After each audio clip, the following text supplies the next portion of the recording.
Eu convido aos irmãos para a leitura da palavra de Deus que se encontra no Evangelho de Lucas, capítulo 14. Vamos ler dos versículos 25 ao 35. Lucas, capítulo 14, versículos 25 ao 35.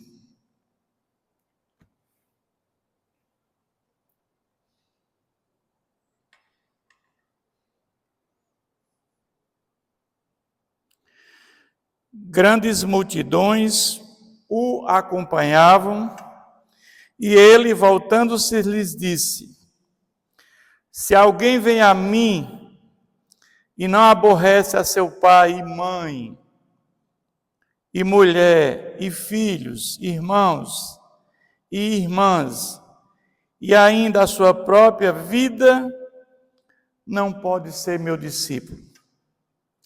E qualquer que não tomar a sua cruz e vier após mim, não pode ser meu discípulo.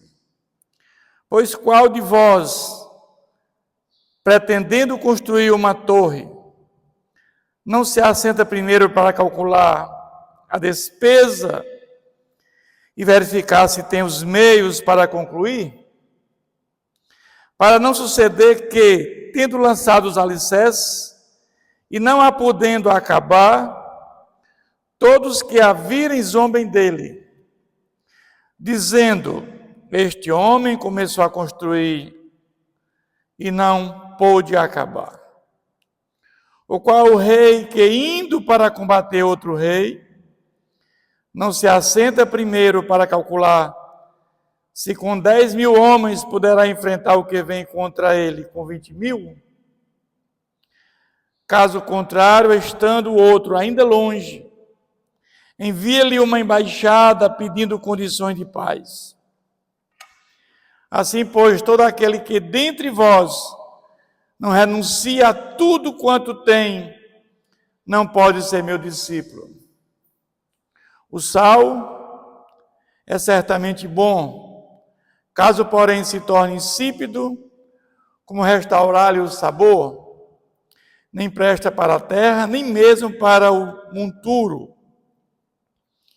Lançam-no fora. Quem tem ouvidos para ouvir, ouça. Até aqui, meus irmãos, vamos falar com Deus pedindo orientação para este momento. Senhor, nosso Deus, nosso Pai Celestial, a nossa gratidão por mais oportunidade de ouvir a Tua voz, através da Tua palavra, Pai. E que todos nós, irmanados na fé, possamos abrir as portas do coração para ouvir a Tua palavra, que ela seja internalizada por cada um de nós, que ela venha nos trazer crescimento espiritual para nossas vidas, Pai querido. Pedimos que Teu Santo Espírito nos capacite, nos instrua para esse momento. Oramos em nome de Jesus. Amém. Meus irmãos, à luz desse texto, eu quero tratar do seguinte tema: o alto preço para ser discípulo de Cristo. O texto começa dizendo que grandes multidões o acompanhavam. Ou seja, Jesus sabia, na sua presciência, na sua onisciência, que aquelas multidões que o acompanhavam por quê? Jesus sabia que Jesus já tinha feito grandes milagres, Jesus já tinha curado paralítico, fez cego ver, curou mudos, surdos e mudos. Jesus já tinha feito milagres sobre a natureza, multiplicação de pães e peixes. Jesus já tinha transformado água em vinho, ressuscitado morto. Então a fama de Jesus era muito grande. E o fato é que Jesus tinha feito um milagre, um sermão, muito forte, que é o Sermão do Monte, onde Jesus ele prega o reino dos céus. Jesus, naquele sermão, ele cita as regras para fazer parte desse reino. Uma coisa nova, que até então não tinha ainda acontecido. E todos ficam curiosos para saber quem é este homem que está fazendo isso. E diz, ele é de Nazaré. E havia todo o entendimento que de Nazaré, uma localidade pobre, inculta, podia sair coisa boa. Um dos que veio a tornar depois seu apóstolo, um dos seus apóstolos, Bartolomeu, ele chega a contestar isso no batismo de Jesus, quando Jesus pede para que André o acompanhe. Ele chega a ouvir de Natanael, Bartolomeu, dizendo, pode sair alguma coisa boa de Nazaré? Então eu entendo que Jesus, ele como natureza humana e divina, ele sabia que aquela multidão que estava ali o acompanhando, muitos ali estavam ali por curiosidade, muitos estavam ali por conta de cura, por conta de comida, mas o fato é que Jesus está ali pregando para que eles aprendessem a sua palavra e praticassem. Jesus queria que aquela multidão fossem discípulos dele. Jesus não queria apenas que ele o acompanhasse, como diz o texto, grandes multidões o acompanhavam. Jesus queria muito mais. Jesus não quer só que nós o acompanhemos, Jesus quer de nós que nós aprendamos a sua palavra e pratiquemos a sua palavra. É isso que Jesus quer de nós. Mas Jesus em nenhum momento ele prometeu, não tem uma única palavra de Jesus que ele diga, venham a mim que eu vou dar vocês cura, eu vou libertar vocês da opressão, eu vou fazer com vocês tenham prosperidade. Jesus não prometeu nada disso, irmãos. Jesus prometeu que estaria conosco durante toda a nossa caminhada. Tem de bom ânimo, pois eu estaria conosco até a consumação dos séculos. Jesus disse que nós teríamos aflições. Jesus prometeu isso, que nós teríamos aflições quando nós tivéssemos esse encontro com Ele. É isso que Ele está dizendo para nós. Mas quando eu vejo hoje aquilo que acontecia com aquelas multidões, buscando apenas prosperidade, alguma cura, comida, ou até queriam conhecer mais sobre Jesus como curiosidade, isso está acontecendo no dia de hoje, em muitos templos. Aqueles templos que pregam a palavra de Deus, porque Jesus quer que a palavra de Deus seja pregada. Ele nos comissionou para isso, fazer o ID, porque primeiro a palavra de Deus tem que chegar até nós, e depois que a palavra chega, o Espírito Santo é aquele que convence do pecado. O Espírito Santo é que regenera, que produz o novo nascimento. A nossa missão que Jesus nos confiou é pregar a palavra. Mas hoje muitos vão para esses templos que pregam prosperidade, libertação, curas. Esses templos estão cheios. Mas aqueles que pregam apenas a palavra de Deus, que pregam a salvação, estão vazios. Então Jesus tinha essa preocupação, meus irmãos, com aquela multidão que estava ali buscando não aprender a sua palavra e praticar. Estavam ali apenas acompanhando. Mas Jesus, ele, por sua presciência e por sua onisciência, ele queria muito mais, ele quer muito mais de todos nós. Ele quer que nós sejamos seus discípulos. E ali ele diz duas coisas, duas condições para ser discípulo dele. É que temos que amar a Deus acima de tudo. nós temos que amar ao nosso Deus acima de qualquer coisa. E o segundo que Jesus disse é que devemos tomar a cruz, a nossa cruz. Então Jesus diz o seguinte: se alguém vem a mim e não aborrece a seu pai e mãe, e mulher, e filhos, e irmãos, e irmãs, e ainda a sua própria vida, não pode ser meu discípulo. Ou seja, vocês devem amar menos a todos, mas muito mais a mim. Ou seja, um amor exclusivo. Vocês têm que amar a mim mais do que tudo neste mundo.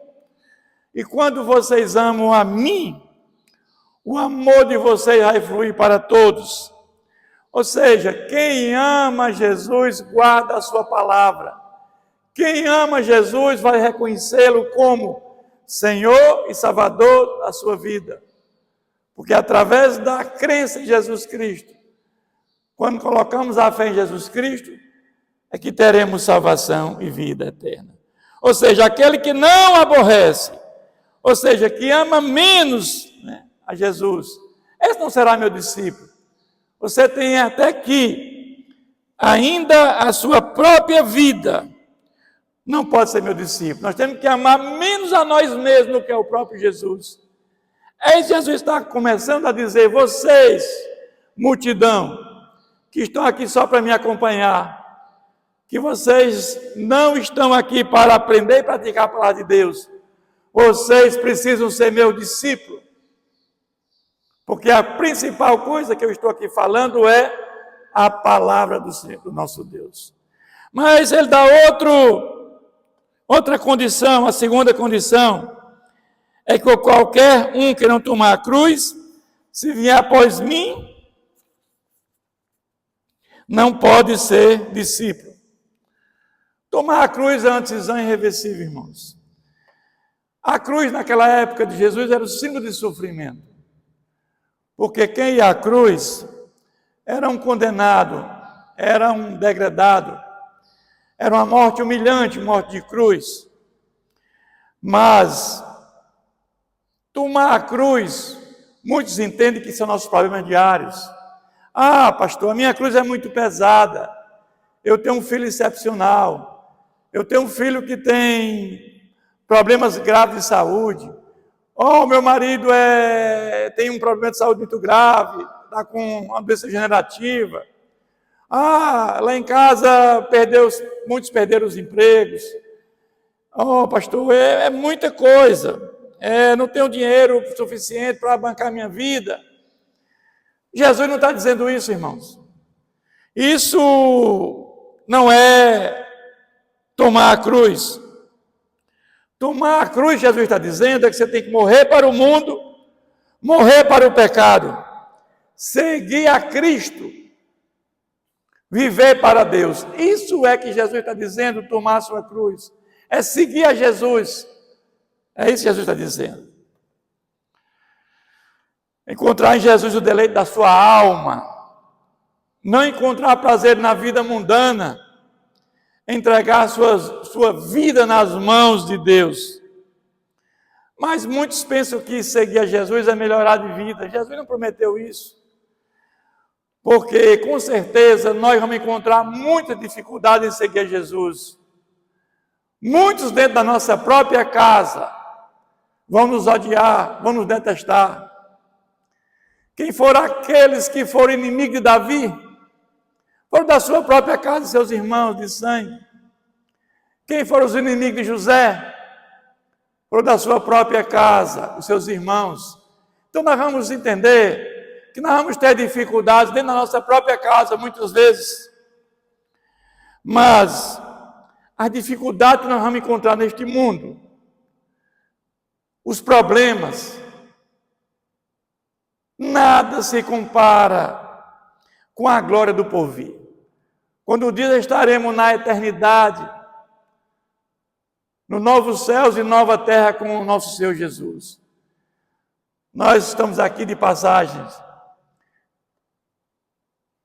E a nossa maior esperança é um dia estar com Cristo na eternidade. A vida do crente não é uma convocação para o bem-estar. É isso que Jesus está dizendo para esse povo. Mas o texto, ele agora vai falar de um empreendimento. Então Jesus, ele começa dizendo que aquelas multidões estão só para acompanhá-lo. Ele faz uma advertência que aquela multidão precisa aprender a palavra de Deus e praticar a sua palavra. Não basta ouvir, tem que ouvir, aprender e praticar a palavra de Deus. Agora, Jesus parte para uma outra situação, que às vezes as pessoas ficam atônitos sem saber o que Jesus quis dizer aqui. Ele diz: pois qual de vós, pretendendo construir uma torre, não se assenta primeiro para calcular a despesa e verificar se temos meio para a concluir?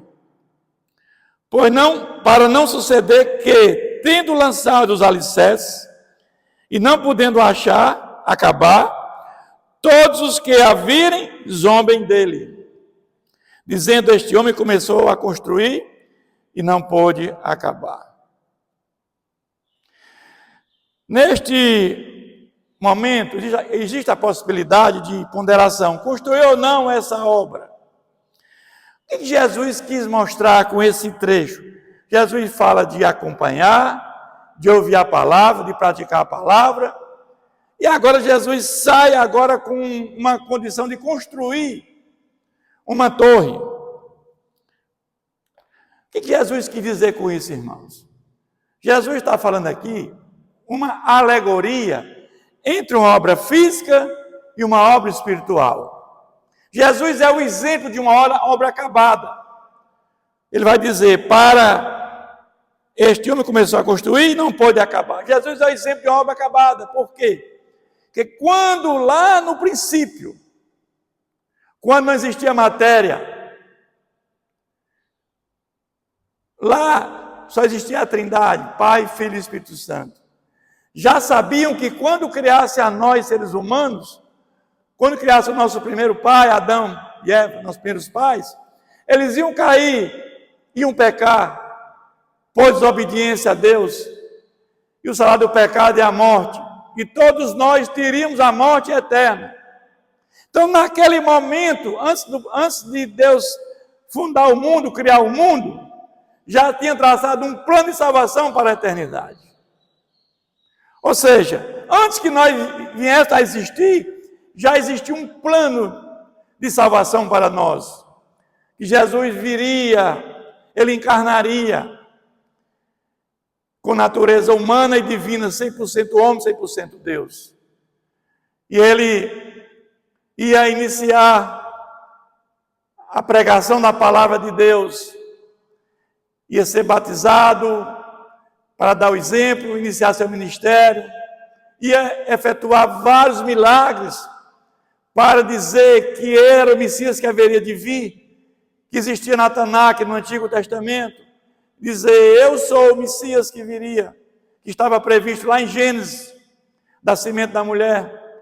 Então Jesus veio, ele morreu no nosso lugar, ele fez sacrifício naquela cruz em nosso favor, morte substitutiva, e Jesus ali ressuscitou, subiu aos céus e mandou o Espírito Santo.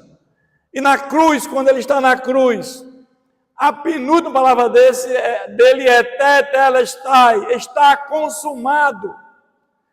Ou seja, o plano de salvação para a humanidade, ou seja, nos religarmos com Deus, ali aquele plano foi consolidado. Então Jesus está dando o exemplo de um plano acabado, que não deixou a obra inacabada. Jesus está chamando a atenção nessa construção para isso. Não deixa a obra inacabada. Não deixa a obra inacabada. Só ouvir a palavra de Deus e acompanhar não vale nada. Precisa de mais alguma coisa, é isso que ele está dizendo. Jesus deu o exemplo.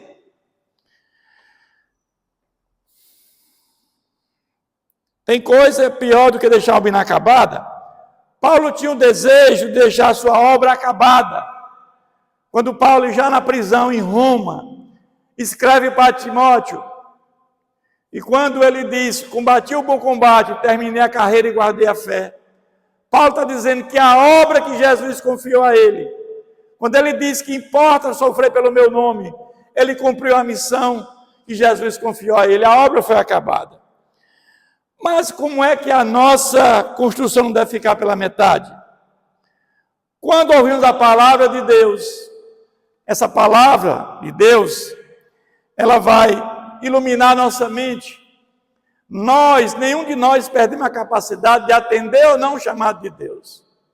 E quando ouvimos a palavra de Deus, nós somos convencidos ou não pelo Espírito Santo. Quando Jesus disse, eis que estou à porta e bato. Se você abrir a porta, eu entrarei, serei você ser comigo. É Jesus, é a palavra batendo a porta. O Espírito Santo nos convence do pecado. E quando ele nos convence do pecado, aquela morte espiritual que nós estávamos acometidos com a queda do homem, nós somos vivificados pelo Espírito Santo. Nós vamos entender que a conversão precede a fé. Nós estamos mortos espiritualmente. Depois de convertidos, nós passamos a ter fé e arrepender daquilo que fizemos contra Deus. E nesse momento da conversão, que recebemos o Espírito Santo, somos batizados no Espírito Santo. E agora nós vamos uma vez convertidos, nós agora temos fé e arrependimento. E agora colocamos a fé em Jesus. E essa fé em Jesus Cristo nos traz a justificação. E com a justificação, nós agora temos nossos pecados todos perdoados. E ali tem um processo agora chamado santificação. Vamos entender que a conversão é um ato do Espírito Santo. A justificação é um ato de Deus Pai pela fé em Jesus Cristo.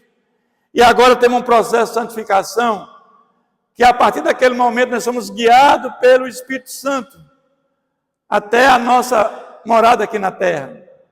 E depois, um dia, quando Jesus voltar pela segunda vez, nós teremos a ressurreição de todos os corpos e a glorificação. Estaremos novamente com a nossa alma em um corpo glorificado com Jesus por toda a eternidade. É esse passo a passo que Jesus quer dizer nesse texto. Que a obra não pode ficar inacabada. A obra acabada é essa, é você ouvir a palavra de Deus, ter a conversão, ser justificado, viver uma vida de santificação até a glorificação. Isso é o que Jesus quer que nós façamos, todos nós. Jesus não fica pela metade, só ouvir a palavra, não adianta nada. Aquelas multidões acompanhavam Jesus, mas Jesus está dizendo, não, vocês precisam ouvir a palavra, vocês precisam aprender e praticar. Jesus dá aquelas duas condições. Agora ele dá o exemplo de uma obra que não deve ficar inacabada, que é todo o processo de salvação. Jesus está falando isso. Mas, quando vamos agora para o versículo 31 a 33, ele diz, qual é o rei que, indo para combater outro rei, não se assenta primeiro para calcular se com 10.000 homens poderá enfrentar o que vem contra ele com 20.000? Caso contrário, estando o outro ainda longe, envia-lhe uma embaixada pedindo condições de paz. Assim, pois todo aquele que é dentre vós não renuncia a tudo quanto tem, não pode ser discípulo. E aqui nós vamos ver, meus irmãos, que Jesus ensina que precisa renúncia, que haja renúncia, reconciliação para ser discípulo de Jesus. Renunciar é uma decisão pessoal. Quando nós vamos lá para Mateus 19, nós vemos a história daquele jovem rico. E ele chega até Jesus e se aproxima e pergunta, que farei de bom para alcançar a vida eterna? Respondeu-lhe Jesus, por que me pergunta acerca do que é bom? Bom só existe um. Se queres, porém, entrar na vida, guarda os mandamentos. E ele lhe perguntou: quais? Respondeu Jesus: não matarás, não adulterarás, não furtarás, não dirás falso testemunho. Honra a teu pai e tua mãe e amarás o teu próximo como a ti mesmo. Replicou-lhe o jovem: tudo isso tenho observado, o que me falta ainda? Disse-lhe Jesus: se queres ser perfeito, vai, vende os teus bens, dá aos pobres e terás um tesouro no céu. Depois vem e segue-me. Tendo, porém, o jovem ouvido esta palavra, retirou-se triste, por ser dono de muitas propriedades. E aqui é um exemplo, meu irmão, de renúncia. Esse jovem era muito rico, ele não renunciou. Porque ele não renunciou ao seu orgulho, à sua autossuficiência e à sua presunção. Porque aquele homem achava que não precisava de Jesus, não precisava de Deus. E nós sabemos que nós precisamos de Deus, sem Ele nada podemos fazer. Então, quando nós renunciamos a Cristo, é quando nós passamos a ser verdadeiramente um discípulo de Jesus. Jesus, na sua presciência, sabia que aquele jovem, ele amava mais ao dinheiro do que a qualquer coisa. Ele tinha muita sede dos seus bens materiais. Mas, no fundo, Jesus não queria que aquele homem desse os seus bens. Jesus queria testá-lo. Porque Jesus sabia o coração. O homem vê a aparência, mas somente Deus vê o coração. Ele queria ver como é o comportamento daquele homem. Se ele ia renunciar às riquezas deste mundo. Então, Jesus fez um teste com ele. Mas nós temos outro exemplo na Bíblia, de um homem que está em Filipenses.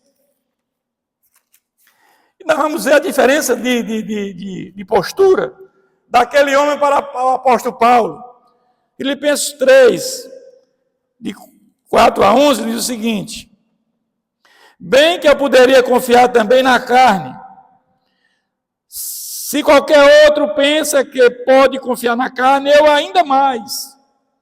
Circuncidado o 8º dia, da linhagem de Israel, da tribo de Benjamim, hebreus de hebreus, quanto à lei fariseu. Esse era o máximo. Era hebreu, era descendente de hebreus, quanto à lei, era fariseu, seguidor da lei. Quanto ao zelo perseguidor da igreja, era um fanático naquela época. Quanto à justiça que há na lei, irrepreensível. Então, para tudo isso. Podia se regozijar disso. Mas, o que para mim era lucro, isto considerei perda por causa de Cristo. Quando Paulo conhece a Jesus, que a salvação não era pela lei, pela circuncisão, por guardar o sábado, por questão da alimentação, dos prazeres, com relação ao culto, Paulo sabe que nada disso tem mais valor e que salvação se dá pela fé em Jesus Cristo. Muda toda a história. E ele vai aqui renunciar tudo para andar com Cristo. Diferentemente daquele jovem rico que não renunciou, ele aqui renuncia tudo. Sim, deveras considero tudo como perda, por causa da sublimidade do conhecimento de Cristo Jesus, meu Senhor, por amor do qual perdi todas as coisas e considero como refúgio, como excremento, para ganhar Cristo. Ele considera que tudo aquilo é excremento quando ele conhece a Cristo. É assim que nós fazemos também, meus irmãos. Quando Jesus disse: o que vale o homem ganhar o mundo inteiro e perder a sua alma. Muitos hoje buscam o ter mais, cada vez mais. E a palavra de Deus que o homem não se farta de ter. Quanto ele tem, mais ele quer ter. Em detrimento do ser. Sabedor que quando nós morremos, só levamos uma única coisa. É a nossa alma. E assim que nós morremos, a nossa alma ou vai entrar em gozo no paraíso, ou vai entrar em sofrimento eterno no inferno. Imediatamente após a morte. Isso é muito claro. O próprio Jesus falou isso.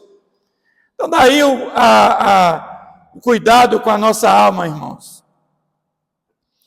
Mas o fato é que ele diz: e se achado nele, não tendo justiça própria, que procede de lei, senão que é mediante a fé em Cristo, a justiça que procede de Deus, baseada na fé, para o conhecer o poder da sua ressurreição e a comunhão dos seus sofrimentos, conforme-se com ele na sua morte, para, de algum modo, alcançar a ressurreição dentre os mortos. Ou seja, é um dia estar na glória com Jesus. Paulo, ele diz: eu me envergonho do que eu fiz. Todos nós, irmãos, aqueles que não nasceram, com os pais, dentro da própria igreja com Cristo, nasceram fora, se envergonham.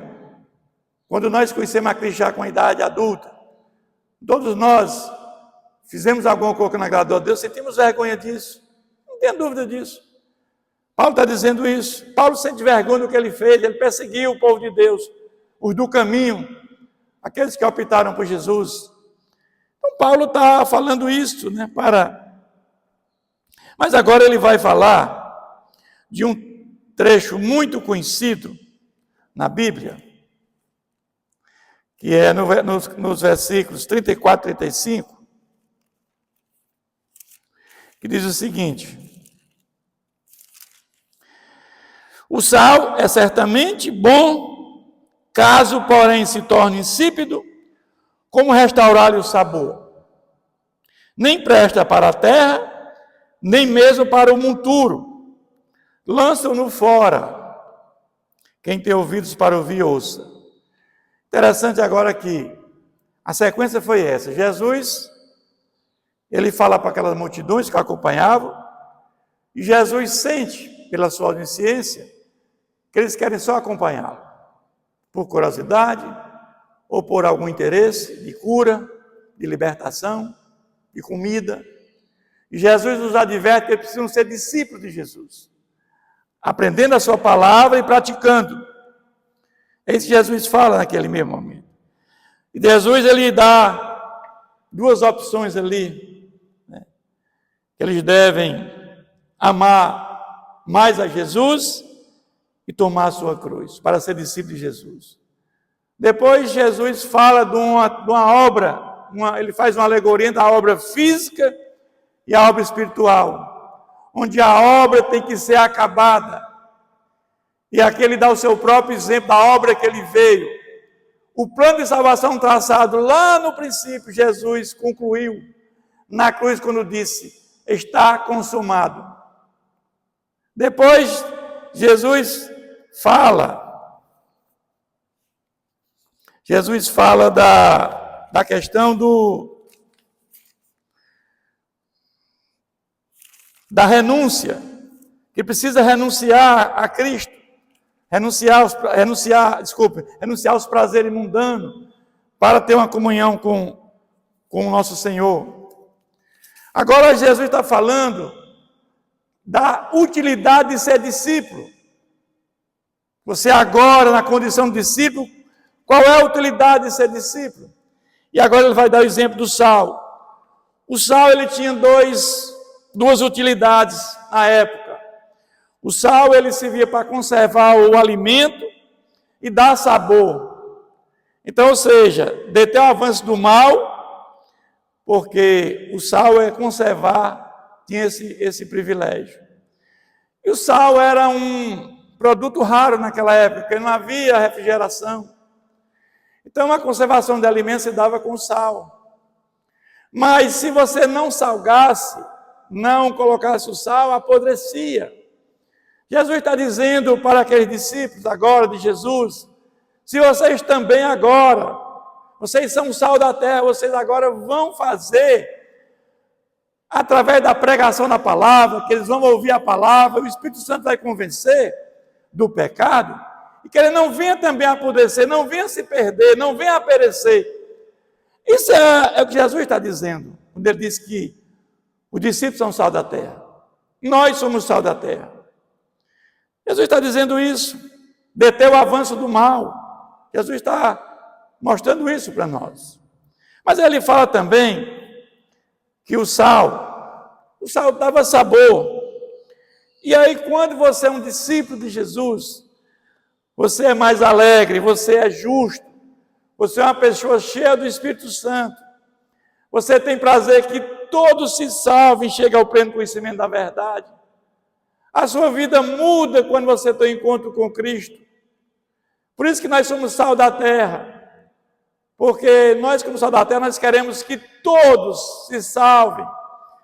Que ninguém venha apodrecer, que ninguém venha se perder. O sal fazia com que os alimentos não se perdessem. E nós, como discípulos, também queremos que ninguém se perda do ponto de vista espiritual. Que todos se salvem. Paulo chega a dizer em algum momento que ele queria se tornar anátema, maldito, do que ver seus compatriotas perecer no inferno. Paulo chega a dizer isso, tão grande era a ânsia, a ansiedade de ver os seus compatriotas salvos. Mas Paulo sabia que aqueles homens, seus compatriotas, rejeitaram o evangelho de Cristo, porque eles entendiam que a salvação era pela lei, pela circuncisão, guardar o sábado. Quando Paulo reconhece que a salvação não é mais por isso, a salvação se dá através da fé em Cristo Jesus, Paulo muda todo o seu conceito, os seus fundamentos, e Paulo agora vai tentar a todo custo pregar o evangelho para que aqueles judeus venham a entender a mensagem salvífica de Jesus. Ele chega a dizer isso: eu preferia se tornar maldito do que ver meus compatriotas perecerem. Então você vai ver que esse texto que nós lemos é muito rico. Por quê? Ele fala dos que acompanham Jesus. Jesus quer que nós sejamos discípulos dele. Ele fala da obra, a obra não ficar inacabada, que é a obra da salvação. Se você apenas ouvir a palavra, não vai adiantar nada. Tem que abrir a porta do coração e deixar o Espírito Santo convencer do pecado, ser regenerado, justificado, ser santificado e até a glorificação. Essa é a obra completa que Jesus quer de cada um de nós. Mas para isso tem que ter renúncia. Jesus cita o exemplo que 20 mil, tinha 10 mil soldados e eu tinha 20 mil. Então aqui é a questão dele renunciar, né, para não ter o enfrentamento, renunciar àquela situação. E depois Jesus agora, ele faz a aplicação prática de ser discípulo. Então esse é um texto muito rico para nosso crescimento espiritual. Que Jesus dá toda uma sequência nesse texto bíblico da nossa caminhada de fé. E eu quero concluir dizendo que Jesus quer que nós não sejamos apenas acompanhantes, mas que sejamos discípulos dele. Jesus quer isso de nós. Ser discípulo de Jesus não é fácil. É difícil, porque exige renúncia, obediência, confessar Jesus como seu Salvador. E eu quero concluir dizendo que Jesus tem prazer que todos se salvem e cheguem ao pleno conhecimento da verdade. Jesus, ele ressuscitou, subiu aos céus, e lá nos céus ele está com duas naturezas, humana glorificada e divina. Ele hoje é o nosso intercessor. Na primeira vinda ele veio morrer em nosso lugar, mas na segunda vinda ele virá julgar. Depois que Jesus voltar, quando a seta da trombeta tocar, não há mais nenhuma chance de arrependimento. Hoje nós estamos tendo o juízo parcial de Deus, ainda há chance de arrependimento. Hoje é o juízo parcial com misericórdia. Hoje há salvação ainda hoje. Mas depois que Jesus voltar pela segunda vez, não há mais nenhuma chance de salvação. Porque quando Jesus vier para julgar, nós vamos estar com ele por toda a eternidade num corpo glorificado. Aqueles que morreram em Cristo Jesus, que estiverem vivos, serão transformados para estar com ele por toda a eternidade. E quem está com a obra inacabada, aquela obra que não foi concluída, como Jesus citou nesse texto, estarão no lago de fogo, que é a segunda morte, por toda a eternidade. Por isso que Jesus fala dessa obra inacabada, desta torre, essa alegoria que ele faz entre uma obra física e uma obra espiritual. Que nós tenhamos consciência que essa obra precisa ser acabada. Não há mais nada importante do que acabar essa obra e ter a salvação e a vida eterna. É isso que ele fala para nós nesse texto bíblico muito rico. Que Deus continue nos abençoando sempre. Eu convido o irmão a curvar sua fronte. Vamos mais uma vez falar com Deus. Senhor, obrigado por esta palavra que o Senhor nos confiou. Na certeza, Senhor, que nós temos que lutar. As dificuldades são enormes. Vamos encontrar aprovações, tribulações ao longo dessa caminhada. Mas sabemos que Teu Santo Espírito que habita dentro de nós, o nosso corpo é templo, é morada do Espírito Santo. E esse Espírito Santo, ele vai nos guiando. Ele já fez a primeira etapa, que é a santificação, que é a conversão, o novo nascimento, a regeneração. Ele agora vai nos guiando no processo de santificação. Para um dia, nessa caminhada, morrermos em Cristo. E um dia estarmos na glória com o Senhor Jesus. Esta é a obra que o Senhor quer que nós venhamos a acabar, que ela não fique inacabada. Não basta ouvir a Tua palavra. É preciso abrir as portas do coração e crer no Senhor Jesus como Senhor e Salvador. É isso que o Senhor nos ensina nesse texto bíblico tão rico. Obrigado, Pai, por esse momento tão precioso para todos nós. Oramos em nome de Jesus. Amém.